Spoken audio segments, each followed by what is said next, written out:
Boa tarde, professor.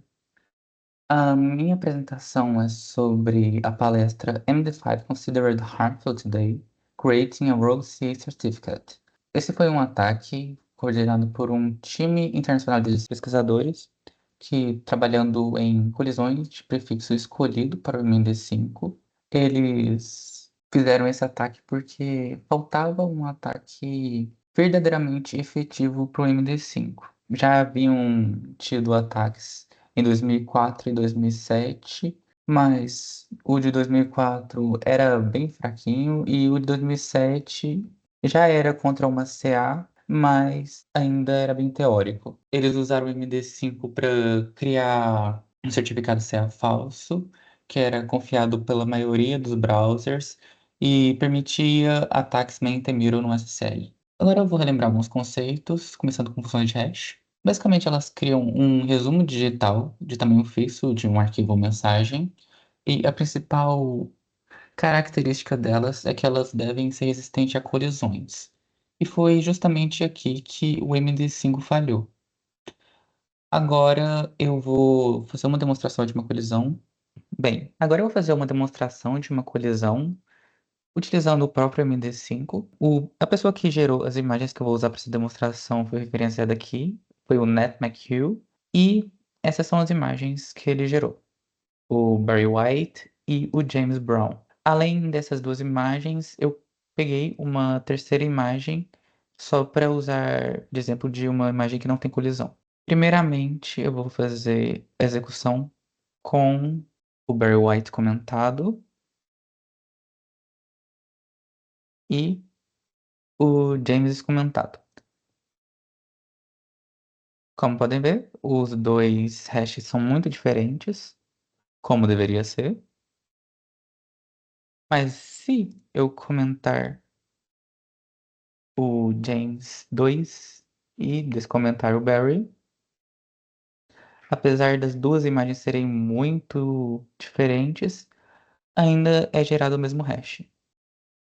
Bem, voltando aqui, falando sobre a estrutura de chaves públicas, ou PKI, é um sistema de confiança baseado em autoridades certificadoras.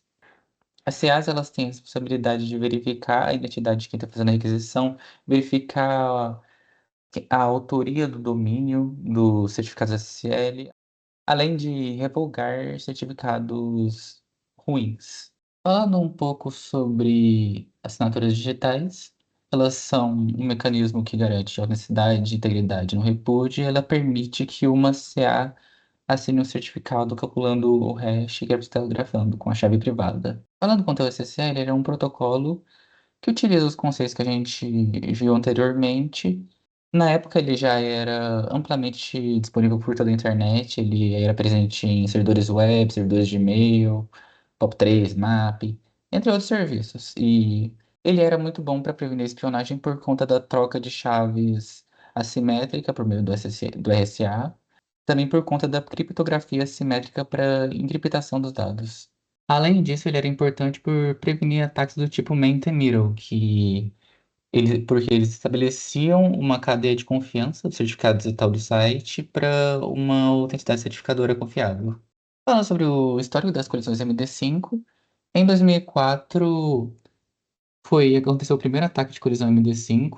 A diferença era de apenas 128 bytes de colisão, e atualmente leva menos de um segundo em um PC. Já na época do ataque, levava menos de um segundo. Já em 2007 aconteceu um ataque de colisão mais forte, que já era a colisão de prefixo escolhido, que foi a base para esse ataque que a gente está vendo hoje. Poderia-se fazer uma colisão de até 716 bytes e levava aproximadamente um dia utilizando um PS3 e um PC. Inclusive, uma curiosidade é que as pessoas que fizeram esse ataque foram do time que realizou esse novo ataque que a gente está estudando agora.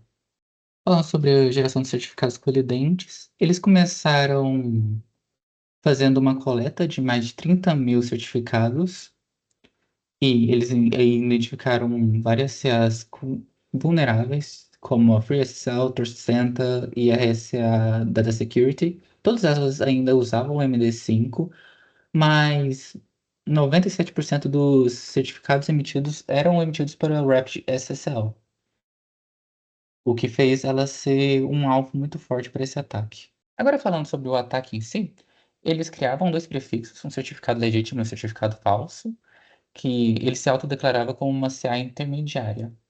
Para visualizar o que é uma CA intermediária, eu trouxe aqui a hierarquia das CAs. Basicamente, temos uma CA raiz e várias CAs intermediárias que se comunicam também com outras CAs intermediárias e com os usuários. E é justamente como uma dessas CAs intermediárias que o certificado está se declarando. Aí depois eles calculavam a colisão, faziam com que a parte assassinada de ambos tivesse o mesmo hash e enviavam o pedido legítimo para uma CA que ainda usasse o MD5. Depois de receber a assinatura para o certificado legítimo, eles copiavam essa assinatura para o certificado falso, tornando ele válido. Dois das principais coisas que eles precisavam para fazer esse ataque, que faziam parte do prefixo, era o período de validade e o serial number, o número serial. Haviam duas vulnerabilidades muito fortes no Rapid SSL. A primeira é que o Rapid SSL ele usava um sistema totalmente automatizado e que sempre, exatamente 6 segundos após eles clicarem no botão de I approve, ele gerava um certificado que então expirava em um ano. Quanto ao serial number, o principal problema dele é que eles usavam números sequenciais. Era adotado um contador remoto que aumentava apenas quando as pessoas compravam certificados, o que tornava descobrir um número serial simplesmente uma operação de consulta incremento quando se comprava o certificado.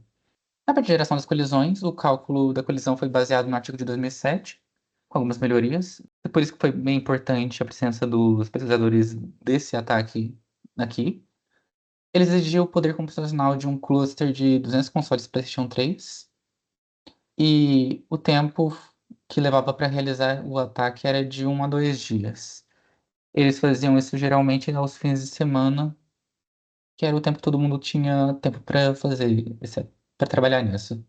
Agora falando da parte principal disso tudo, que é o impacto, eles podiam assinar certificados completamente confiados e fazendo ataques Mentemiro perfeitos. Um atacante malicioso, ele não escolheria um nome tão simples como MD5 Collisions Inc., o que a pessoa poderia decifrar.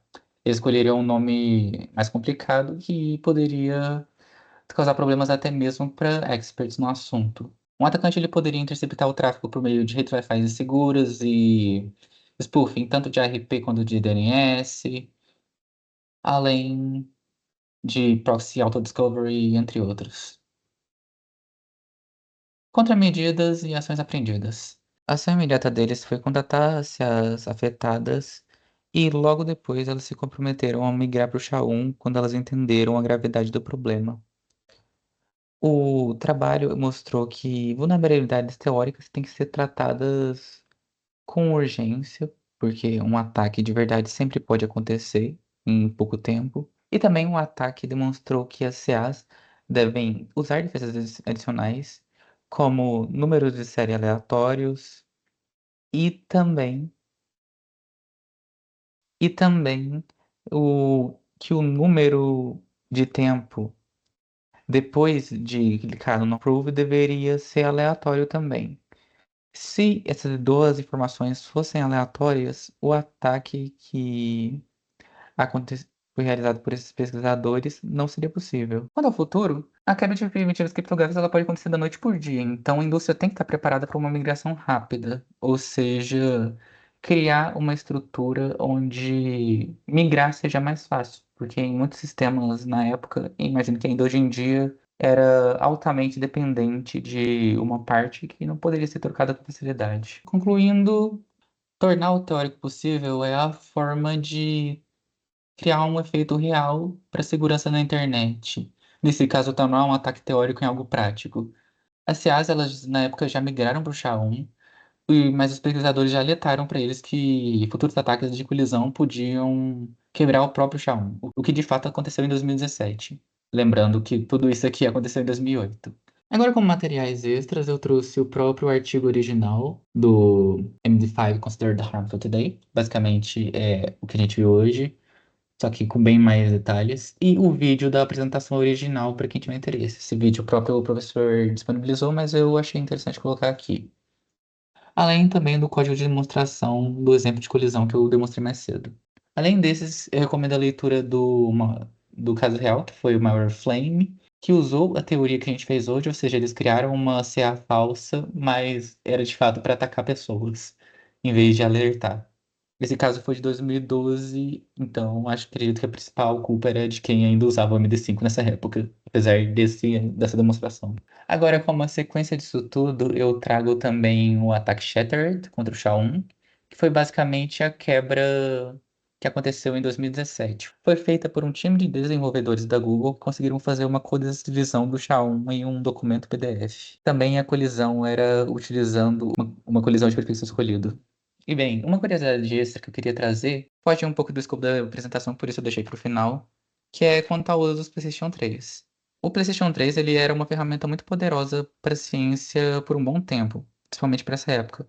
O segredo estava no processador Cell, que era fantástico para cálculos paralelos, o tipo de trabalho pesado que simulações científicas exigem e jogos também.